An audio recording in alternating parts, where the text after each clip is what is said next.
If there's ever been an anime that's more than the sum of its parts, I'd say Rozen Maiden is a good candidate for it. Because on the surface, this show has a lot of problems. Season 1 has a boring, lame ending, and Season 2 has one of the single worst endings to anything I've ever seen.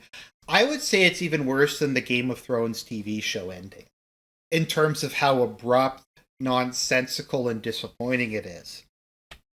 There's a lot of other issues. Season 1 really kind of meanders. Season 2 is extremely rushed, and it's obvious they had nowhere near enough time to get through it. They needed at least another season, or they needed to make one 24 episode season and spread it out a bit. You could argue that a lot of season 1 is kind of superfluous, since the main villain of season 1 becomes an anti-hero in season 2, and it is even kind of confusing at the beginning of season 2 if it's even a sequel to season 1 or it's just like a reboot or something. So yeah, there are a lot of issues. But all that being said, this is still one of my favorite animes of all time. I love Rozen Maiden.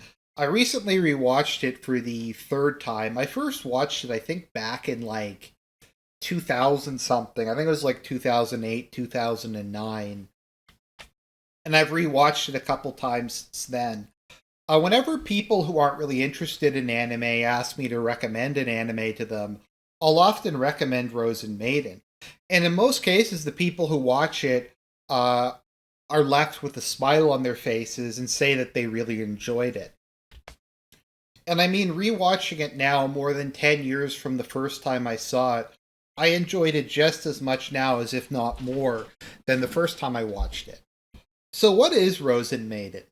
On the surface, the plot sounds completely absurd and bizarre, and you don't really know what to expect out of it. So the main character is Jun Sakurada, who I believe is 12 in the anime, and a traumatic event has happened. Now, in the show, they claim that his parents are away overseas, but I personally believe that his parents died in an unfortunate accident, and that his sister's just in denial about them being dead, and that was the traumatic incident. But he's become a hickey neat. He spends all day in his room. He's developed this bizarre habit of ordering things and then sending them back for refunds at the last possible minute. He's become really bratty, abusive towards his sister, extremely depressed and bitter, all that kind of stuff. And one day he gets a case in the mail that has a doll in it. Shinku on this thing, she's the middle blonde one. And he winds her up, and it turns out to be a living doll. A magical living doll who was created by a master doll maker named Rozen, who made a series of the Rozen Maidens, which were 7 dolls. Now, one of the problems with this show is there were multiple retcons. There's like 2 mangas that are both called Rozen Maiden, and then there's like multiple anime series, and most of them don't have subtitles. So the backstory is not very clear. But apparently, Rozen either had a daughter named Alice, or he had this idealized form of a girl named Alice, and he attempted 7 times to create her by making 7 living dolls. And ultimately, all of them fell short. So he supposedly implemented something called the Alice game, wherein the dolls would have to fight each other, kind of like Highlander, and in the end, whichever doll survived would get to become Alice. Now, I don't know if that means they just become a super doll, or they become human, or they just get to meet Rozen. It's never really explained. And in season 2, they introduced this like weird thing that no, Rozen didn't actually want them to fight each other. There was this apprentice of his who looked exactly like him, who was screwing with them the whole time. But yeah, so that's basically the Premise. He gets Shinku, and she makes him her. She makes June her medium, meaning she draws magical energy from him. And almost immediately it becomes clear that June has certain abilities beyond what one would expect. He's eventually able to have 3 Rozen Maidens use him as a source of power with apparently no ill effect, whereas for most people, having even one doll can lead to you to basically die. He also has other abilities, such as he can repair dolls, he can bring dolls back to life. If they die, he can reattach their souls, and a number of other things. We eventually find out that June has a near genius level IQ, and he was one of the top rated kids at his school. I think nationally, actually, before he had his mental breakdown and went home. But anyway, so he gets Shinku in the mail, and he wakes her up, and Shinku has a very she's kind of a tsundere. TV tropes refers to her as more being a sugar and ice personality. She has a very haughty, prideful, kind of arrogant demeanor. Very queen like. Like, she'll refer to herself as a lady. She refers to June as her servant. She feels she's very entitled and that sort of thing. But she is a very sweet and supportive person. And I generally don't like tsunderes. In fact, I really dislike them. But because June is so fucked up, he really needs someone to put him in line, to like tell him no, to tell him to go do stuff, to like criticize him and that kind of thing. And over the course of the series, this show has very good character development. June is almost a completely different character in season two. The dolls have kind of helped him get his life together. He's overcome his sorrow, his self hatred, and he's kind of becoming a whole person again. Likewise, Shinku becomes progressively more human over the course of the series. She starts out being much colder, much more in favor of winning the Alice game, of defeating her sisters, and eventually June kind of rubs off on her, and she becomes just a much more full person. And I think it's a missed opportunity because I think what they could have done at the end is the Alice game could have been the process of a doll learning to become like a human. And that her experiences over the series kind of brought her to like the doll equivalent of Nirvana, and then Rozen would show up and um make her human. So her and June kind of they have that thing where they're more than friends, but they aren't quite in a relationship. Part of that is just because June is 12 and Shinku's a doll. It is sort of implied though that they do have feelings for each other, and someday Shinku will probably become a human and then they'll be together. I think that's pretty heavily implied. But yeah, she's the first one to join. She is a really good voice actress who actually, and people get angry, she also voices Skirky, however you pronounce her name, in the new Berserk series, the witch girl. And it really suits both characters, and it's always nice to see someone play a similar role in another anime. And then as the series goes on, we're introduced into a range of other dolls. So next we have Hana Ichigo, who is the most immature of them. She acts very much like a little kid. As Shinku kind of acts like a lady, she acts like a little girl. She tends to whine and cry and stuff. And I initially really hated her the first time I watched the show. But upon subsequent viewings, I like her a lot more. She does very much kind of inspire a sense of like paternal protectiveness. And you can really see that with June because she's the first one who really bonds with him. And they really have a relationship where I don't think there's any real conflict between them. Like him and Shinku and him and Soisei Seki will get into fights. But him and Hannah pretty much have a very wholesome relationship where he kind of acts like a father figure to her. So she's the second doll, and Shinku beats her up and makes her her second servant. It's kind of funny because everyone else calls the human who provides them with magic a medium, except for Shinku, who calls June her servant. There's a lot of interesting kind of idiosyncrasies with Shinku and the dolls. There's this puppet show called Detective Kun Kun, which is a dog that dressed up in a Sherlock Holmes outfit that solves mysteries. And despite being otherwise fairly mature, Shinku is obsessed with Detective Kun Kun and she believes it's real. And there's a couple times throughout the series where June uses a Kun Kun puppet to fool her. An episode I really like. The whole episode is basically Soisei steals Hana Ichigo's strawberry and then tries to pretend that Hannah ate it and is trying to blame her. And the whole fight is like her and Jude trying to make her confess. And there's just a lot of moments like that throughout the first season and even the second season. You have Soisei, who a lot of people have as their avatar. She's the one with the long hair and mismatched eyes. She is an extreme tsundere, like one of the biggest tsunderes I've ever seen. She develops a crush on June pretty easily early on, but she's also really kind of mean and abusive to him and towards the other dolls. Despite that, she is a fairly gentle soul. She just there's a part episode where they put on the Snow White and the Seven Dwarfs play, and she plays the Wicked Queen, and she just goes completely like bonkers.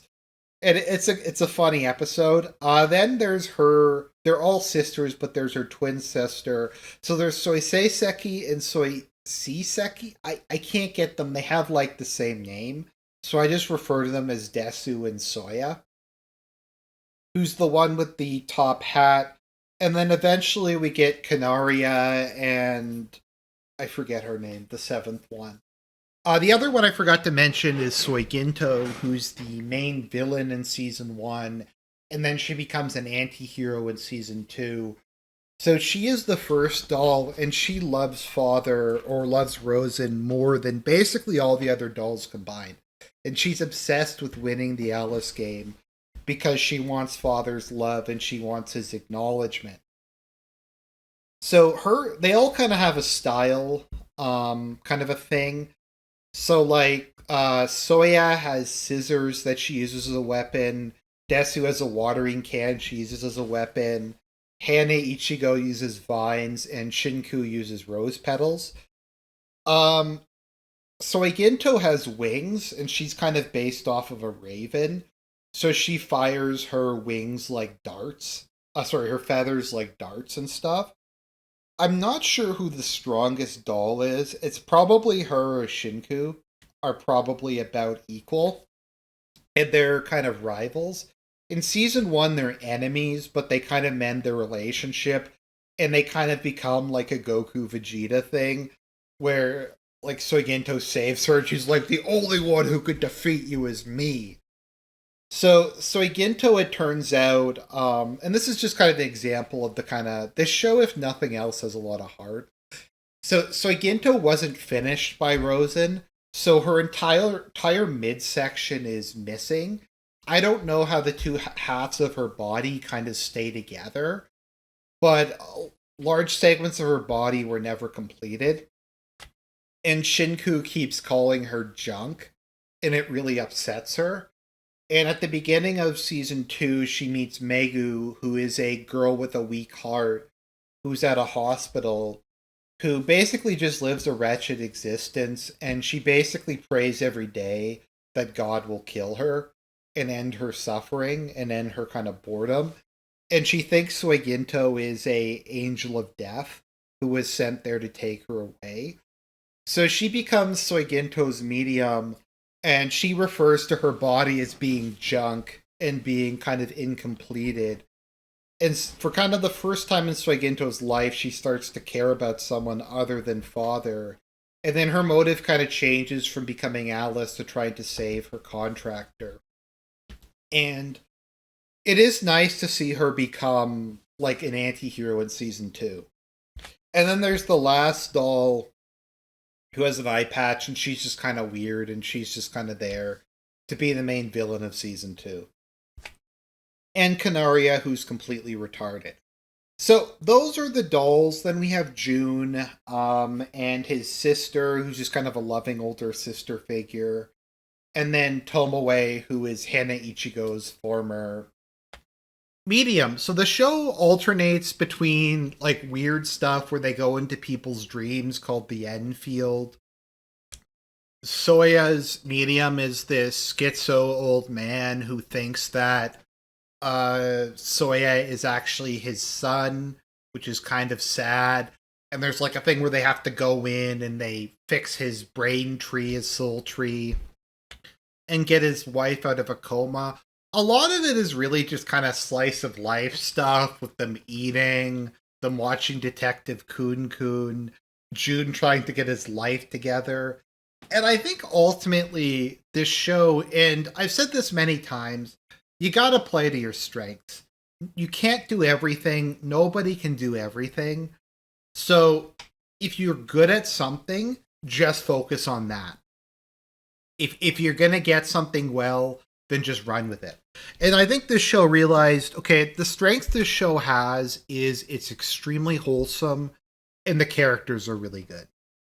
And so this whole show is pretty much just really wholesome. June and the dolls just kind of doing stuff together, him kind of being an elder brother slash friend to some of them, and then ambiguous, well, not ambiguous, but kind of future love interest to Shinku, and just them all kind of growing and changing over the course of the series. And it is very cathartic and it is very relatable to a lot of people who maybe have trouble with social interactions or have been in cases where you're isolated and you have to try to get out of it.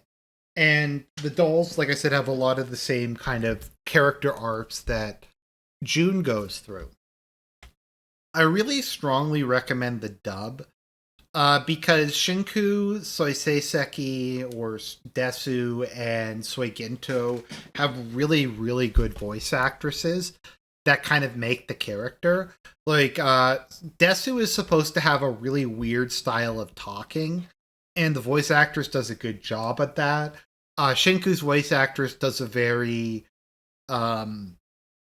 good, queenly, kind of arrogant, almost kind of mid-Atlantic accent kind of voice. And Soiginto has a really sadistic and sultry voice that really kind of fits her character. You also get some of my favorite voice clips ever. Peony human and you rotted little doll and kind of stuff like that.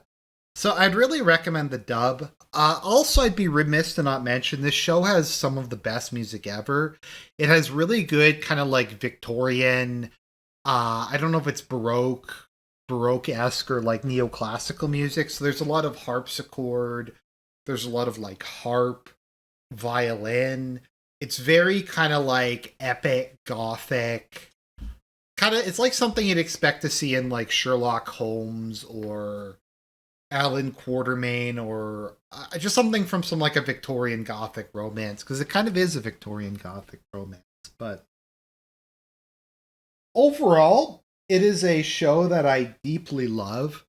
I highly recommend Rozen Maiden, even to people who don't like anime.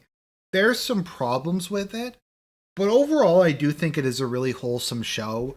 They like don't really make any attempt to sexualize the dolls or to really make it lolicon or anything like that. It's really just kind of about kind of a coming of age story of them all kind of growing up together and going on some wacky adventures. But yeah, so that's Rozen Maiden. I love the show. I would definitely recommend it. God bless everyone. God bless.